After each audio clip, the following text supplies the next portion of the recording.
Good evening to all. Judicial law classes में आपका स्वागत है। Professional ethics and professional accounting system का जो आपका एग्जाम है उसकी आपकी ये 6th वीडियो है, ठीक है। और जिन्होंने चैनल सब्सक्राइब नहीं कर रखा है वो चैनल को सब्सक्राइब जरूर कर दिया करें, और जिन्होंने सब्सक्राइब कर रखा है उनके लिए थैंक यू, ठीक है। और साथ ही एक चीज़ और कि ये आपका लास्ट एग्जाम है LLB सेकेंड ईयर वालों का, ये आपका लास्ट एग्जाम है और आपने 1 महीने के अंतर्गत इस चैनल पे काफ़ी अच्छा रेस्पॉन्स किया है, उसके लिए आपके सभी के लिए आपके थैंक यू। जो भी वीडियो को मेरे देखते हैं, ठीक है, और शेयर करते हैं, तो व्यूअर जो है सभी के लिए स्पेशल थैंक यू कि आपने अब तक 1 महीने के अंदर अच्छी इस चैनल पे ग्रोथ हुई है, ठीक है। 500 प्लस सब्सक्राइबर हो गए हैं और अच्छे व्यू आ जाते हैं पर वीडियो पे, ठीक है। तो उसके लिए थैंक यू आप सभी का दोबारा। तो चलिए इसको हम डिस्कस करते हैं। तो आपका ये 6th क्वेश्चन है कि वैयक्तिक अवचार से आप क्या समझते हैं। इसको अवचार को बोलते हैं मिसकंडक्ट, मिसकंडक्ट बोलते हैं इसको। इससे आप क्या समझते हैं। इस हेतु जो दंडित प्रावधान है दंड करने के, वो उन शक्तियों की यहाँ पर हम चर्चा करेंगे इस क्वेश्चन में, ठीक है।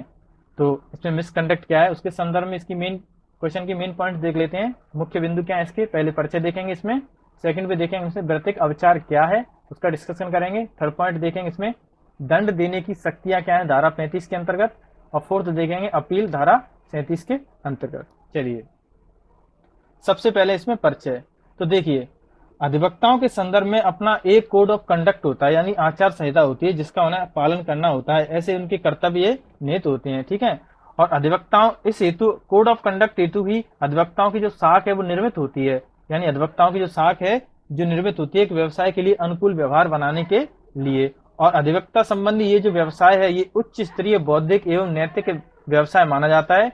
इसके लिए भी जरूरी है कि उनको मिसकंडक्ट जैसे अवचार जैसे कृत्य नहीं करने चाहिए। तो अतः एक अधिवक्ता होता है उससे यही अपेक्षा की जाती है कि वो अपने व्यवसाय के प्रति निष्ठावान रहे, और लोगों के प्रति जो भी उसके व्यवहार हैं वो ऐसे ना होने चाहिए जो कदाचार पूर्ण हो और उनके द्वेष भाव से प्रेरित हो, या फिर ऐसे हो कि मिसकंडक्ट टाइप के नहीं होने चाहिए, अवचार संबंधी नहीं होने चाहिए, क्योंकि यह एक पवित्र व्यवसाय माना गया है।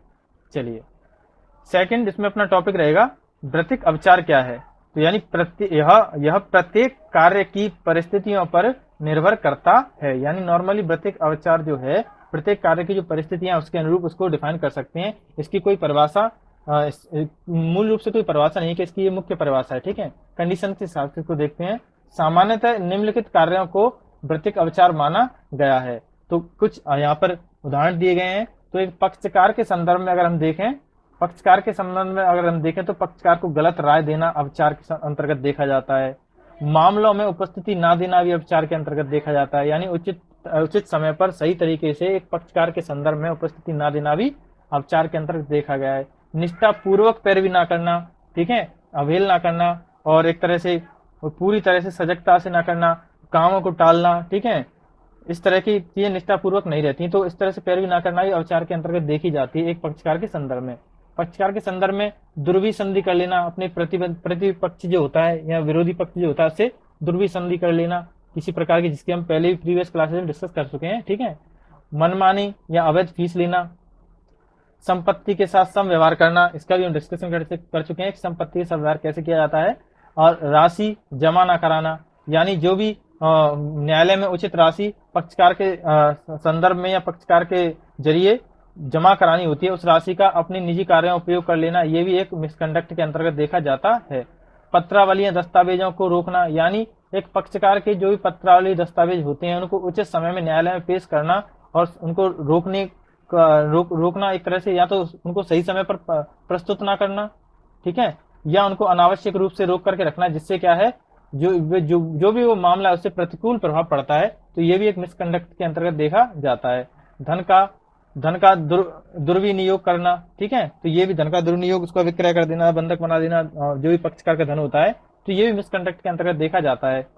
आदेशों की सूचना न देना, यानी पक्षकार को पर्याप्त रूप से जो भी न्यायालय के आदेश पक्षकार हेतु दिए जाते हैं उनको पर्याप्त रूप से उसकी सूचना न पहुंचाना, ये भी मिसकंडक्ट के अंतर्गत देखा जाता है।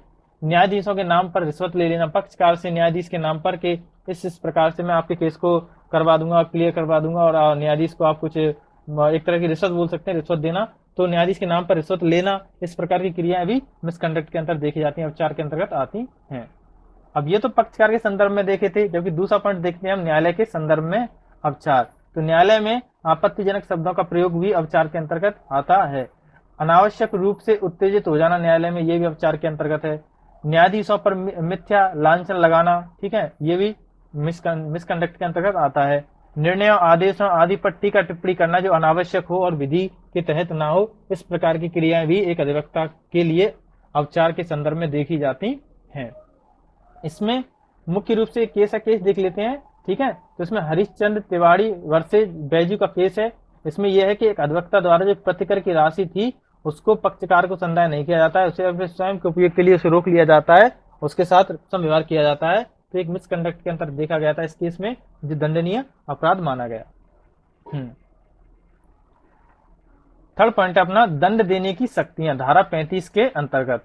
अब ये जो मिसकंडक्ट हो जाता है यानी अपचार हो जाता है किसी अधिवक्ता के द्वारा, तो उसके संबंध में दंड देने की शक्तियां क्या क्या हैं। तो पहली बात तो यह है इसमें कि मामले अनुशासन समिति को निर्दिष्ट कर दिए जाते हैं। जो भी मामले होते हैं परिषद द्वारा, जो विधिज्ञ परिषद होती है उसके द्वारा, प्राधिकार परिषद के द्वारा उन मामलों को जो अनुशासन समिति होती है उनको निर्दिष्ट कर दिया जाता है, उनके लिए अनुपालन हेतु इस हेतु संज्ञान में दे दिया जाता है उनके, ठीक है। अगला पॉइंट यह है परिषद स्वप्रेरणा से अन्य समिति को भी ये सौंप सकती है। अगर परिषद को ऐसा लग रहा है कि स्वप्रेरणा से अगर कुछ ऐसे तत्व हैं या फिर कुछ ऐसी कंडीशन बन जाती हैं तो वो उस प्रकार के मामलों को अन्य समितियों को भी सौंप सकती है। जबकि अगला इसमें नियत तारीख की सूचना अधिवक्ता एवं महाधिवक्ता को दी जाएगी। यानी इस संदर्भ में जो भी तारीख नियत की जाती है उपचार के संदर्भ में, उसको दंड देने के प्रावधान के संबंध में किसी भी अधिवक्ता को, तो उसकी सूचना जो है अधिवक्ता एवं महाधिवक्ता को दी जाएगी। अगला पॉइंट है दोनों पक्ष हैं उनकी पर्याप्त रूप से सुनवाई की जाएगी, उनकी बात रखने का उन्हें मौका दिया जाएगा और सुनवाई के बाद ये निम्न आदेश यहाँ पर पारित किए जा सकते हैं। अब आदेश या तो शिकायत को खारिज कर दिया जाएगा या उस कार्रवाई को फाल करने के निर्देश दे दिए जाएंगे, या अधिवक्ता को दिग्दंड दिया जा सकता है, ठीक है, उसे लताड़ा जा सकता है। इस प्रकार के उपचार के लिए उचित अवधि हेतु निलंबित किया जाता है, यानी एक समय अवधि के लिए उसे निलंबित भी किया जा सकता है अधिवक्ता विशेष को, या फिर उसका जो नामावली में जो अधिवक्ता नामावली उससे नाम भी हटाया जा सकता है। इस प्रकार की कार्रवाइयां की जा सकती हैं सुनने के पश्चात। लेकिन इसके प्रावधान में कुछ कठोर प्रकार के दंड भी हैं, उनके कुछ उदाहरण हैं। इसमें पहला यह है कि प्रतिकर की राशि ना लौटाना और नामावली से अगर प्रतिकर की राशि ना लौटाने पर नामावली से भी नाम हटाया जा सकेगा। ये केस हमने ऊपर भी देखा था हरिश्चंद्र तिवारी वर्सेज बैजू के मामले में। सेकंड है इसमें कि धन का दुर्विनियोग पर भी परिषद नाम हटा सकेगी, यानी जो भी विधिक परिषद है, राज्य विधिक परिषद है, वो उसका नाम जो अधिवक्ता नामावली है उससे हटा सकेगी अगर धन का दुर्विनियोग करेगा। अब फोर्थ पॉइंट है इसमें अपील का प्रावधान, धारा 37 के अंतर्गत। तो भारतीय विधिज्ञ परिषद को अपील की जा सकेगी। इसके संदर्भ में भारतीय विधिज्ञ जो परिषद है उससे अपील की जा सकेगी और इस अपील की समय अवधि 60 दिन निर्धारित की गई है। तो ये था आपका 6th वीडियो। अगर ये वीडियो आपके लिए हेल्पफुल लगे तो चैनल को सब्सक्राइब जरूर करें, वीडियो को शेयर जरूर कर दिया करें। Thank you.